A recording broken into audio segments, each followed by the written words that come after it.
Saludos amigos y bienvenidos a su espacio, Conversando con el Doctor. Unos minutos dedicados a compartir conocimientos y recomendaciones para llevar una vida más saludable. Quédese con nosotros.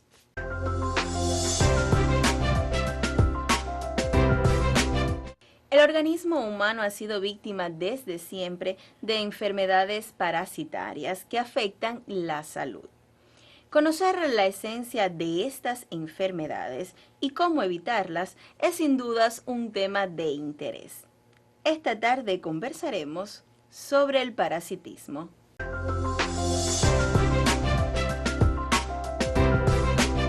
Como invitado tenemos nuevamente con nosotros al doctor José Rafael Ruiz Abrán, especialista de primer grado y profesor de medicina interna del Policlínico Universitario Romari Coro. Muy buenas tardes, profesor. Buenas tardes, Navy. Buenas tardes, amigos televidentes. Doctor, ¿qué son los parásitos? Bueno, es oportuno que haya comenzado por eso, Navy, porque para entender el parasitismo hay que precisar cuáles son esos agentes. Se entiende por parasitismo, Navy, la relación que establecen dos especies en la cual una se aprovecha de la otra para nutrirse, para reproducirse o para ambas cosas. O sea que en este contexto es que se establece una relación parasitaria. Ahora bien, hay muchísimos tipos de parásitos. Se encuentran los parásitos llamados microscópicos o no visibles a simple vista, entre las cuales, por ejemplo, la giardia, la ameba, son ejemplos de esta categoría. También están los parásitos macroscópicos o visibles a simple vista, entre los que se encuentran los conocidos como gusanos intestinales, como la lombriz intestinal o ascaris, el necato, los oxiuros, que son parásitos visibles a simple vista. También en relación al lugar que ocupan en el organismo parasitado, o sea, en el organismo del huésped, se clasifican como ectoparásitos a aquellos parásitos que están fuera del organismo, o sea, que realizan su función parasitaria por fuera del organismo, como por ejemplo en el caso de los piojos, de las garrapatas, del arador de la sarna, en fin, todos estos parásitos. Y aquellos que están dentro del organismo parasitado se denominan endoparásitos, en lo cual se incluyen los que habíamos mencionado anteriormente, como las giardias, las lombrices, en fin, todo ese tipo de parásitos. O sea que, como ves, Navy, son numerosos los tipos de parásitos que existen y que están documentados en la medicina, y por tanto se haría muy extenso tratar todo este tipo de enfermedades. Solamente vamos a ver las llamadas enfermedades por parásitos intestinales, que son muy frecuentes en nuestro medio.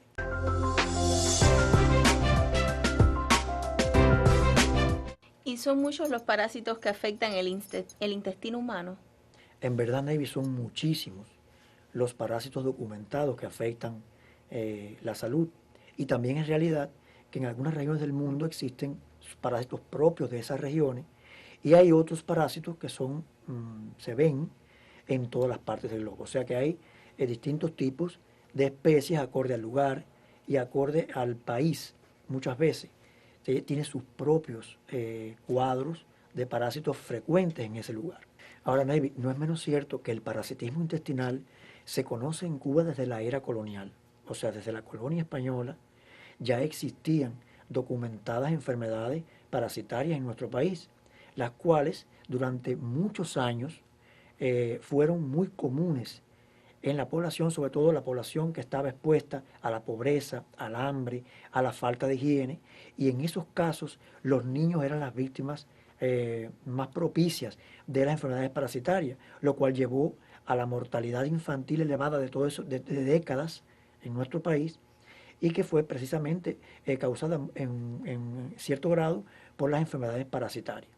En la actualidad, con el incremento de la educación sanitaria y la mejora de las condiciones de vida, el parasitismo intestinal se ha reducido bastante en comparación con aquellos tiempos. No obstante, hoy en día, a pesar de esas mejorías, cuando hay estados de higiene ambiental o personal que no son acordes a los reglamentarios, o sea que no se lleva la higiene como es debido en la comunidad o desde el punto de vista personal, pues estas enfermedades aparecen con mayor frecuencia en esos casos porque están ligadas estrechamente precisamente a la mala higiene y a la violación de toda una serie de reglas higiénicas que favorecen la infestación de los parásitos.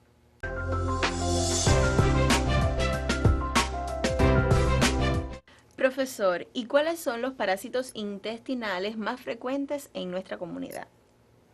Bueno, en realidad son muchísimos los parásitos conocidos, pero los más frecuentes no son tantos, Ney.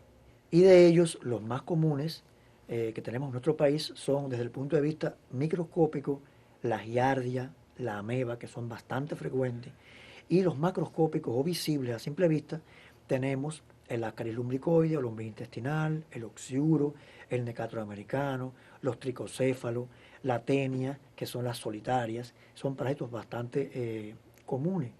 En nuestro país todavía, en estos tiempos, se pueden ver casos de este tipo de parasitismo. Todos los parásitos tienen diversas maneras de evolucionar dentro del organismo que están parasitando. O sea, algunos comienzan en el intestino y después pasan a otros sitios. Incluso hay parásitos que en su ciclo de vida pueden migrar y llegar hasta las vías respiratorias, donde producen también síntomas, a pesar de ser parásitos preferentemente intestinales. O sea, estas características son propias de muchos de estos parásitos que hemos mencionado como comunes en nuestro tiempo.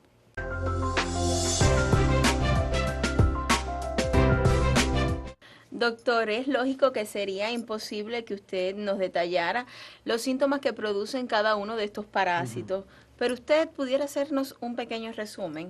Ciertamente, Neive, sería muy extenso detallar todo y cada uno de los síntomas de las múltiples enfermedades parasitarias, pero para hacerlo de una manera más concreta, vamos a mostrar a los amigos televidentes en pantalla los síntomas más comunes del parasitismo intestinal y algunos síntomas específicos de las principales causas de parasitismo.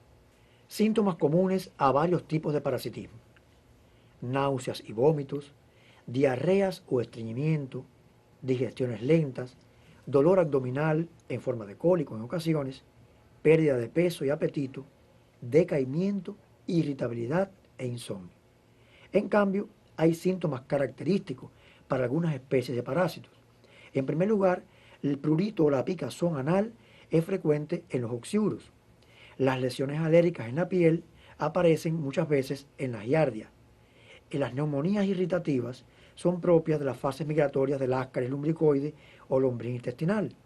Las anemias severas son frecuentes en las necatoriasis y la presencia del ancilostoma duodenal en los pacientes.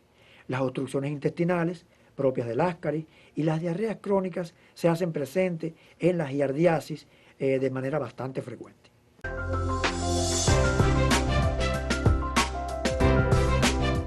Doctor, en realidad no tenía claro que los parásitos podían causar tantos problemas, pero ¿cómo es que se puede sospechar o confirmar la presencia de estos? Lo primero que es bueno señalar, Navy, es que hay muchos casos de parasitismo intestinal que durante un tiempo no ofrecen ningún síntoma al paciente ni nada orientador al médico para sospechar la presencia del parásito. O sea que en estos casos asintomáticos, cuando se hace un diagnóstico de parasitismo, es prácticamente de forma casual, en el medio de un estudio más amplio, cuando se indican heces fecales u otros complementarios y aparece entonces la presencia del parásito como algo casual. Sin embargo, cuando existen síntomas específicos que hacen pensar en la presencia de determinado parasitismo, el médico tiene a su alcance diversos estudios para precisar la existencia del parásito, entre ellos los estudios de heces fecales, que hay varios tipos, y cuando esto no es suficiente, hay estudios más sofisticados como endoscopías y algunos estudios de sangre que pueden contribuir a realizar el diagnóstico exacto del parasitismo.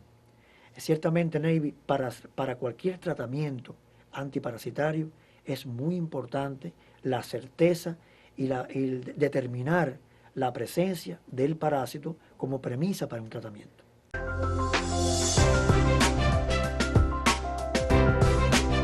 Profesor, ¿y cuál es la conducta más efectiva contra los parásitos intestinales? Bueno, Navy, aunque existen medicamentos para la mayoría de los parásitos que hemos mencionado en el transcurso del programa, yo te diría que la principal medida, el mejor tratamiento contra el parasitismo intestinal es la prevención. O sea, evitar la presencia de estos parásitos en el organismo es preferible al tratamiento que existe para erradicar la infestación. Yo propongo a los amigos televidentes ver en pantalla las medidas fundamentales de prevención válidas para la mayoría de los casos de parasitismo y que son muy importantes tener en cuenta en la comunidad. Medidas efectivas de higiene personal y ambiental contra el parasitismo. Purificar el agua y lavar minuciosamente las frutas y los vegetales. Proteger los alimentos de los vectores como moscas, cucarachas y ratones. No comer carnes ni pescados crudos o semicrudos. Defecar solo en letrinas o inodoro sanitario, nunca al aire libre. No andar descalzos, especialmente sobre la tierra húmeda. Lavado frecuente de las manos, las uñas y los utensilios de cocina. Y evitar el contacto directo con las heces humanas o animales.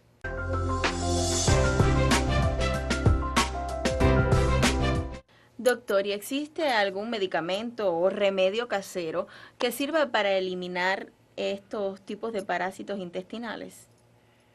Bueno, Navy, en realidad, antes de realizar cualquier tratamiento enfocado a un parasitismo, lo primero que es importante es tener la certeza de que el parasitismo existe. O sea, no es correcto automedicarse con algún fármaco para tratar un parasitismo si no sabemos exactamente qué parásito está afectando al organismo. O sea que esto es la premisa de todo tratamiento. Y sí existen tratamientos médicos para la mayoría de los parásitos que hemos mencionado en el transcurso del programa, y también hay remedios caseros que han mostrado efectividad para tratar algunos de estos casos de parasitismo. Pero siempre lo más importante es no automedicarse y que el caso que se va a tratar esté comprobado por un estudio de laboratorio que diga cuál es el parásito que está presente y qué cosa es la que vamos a tratar.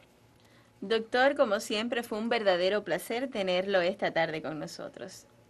Y a ustedes, mis amigos de siempre, yo los invito a un nuevo encuentro para juntos aprender interesantes temas médicos y de salud. Aquí, conversando con el doctor. Hasta la próxima.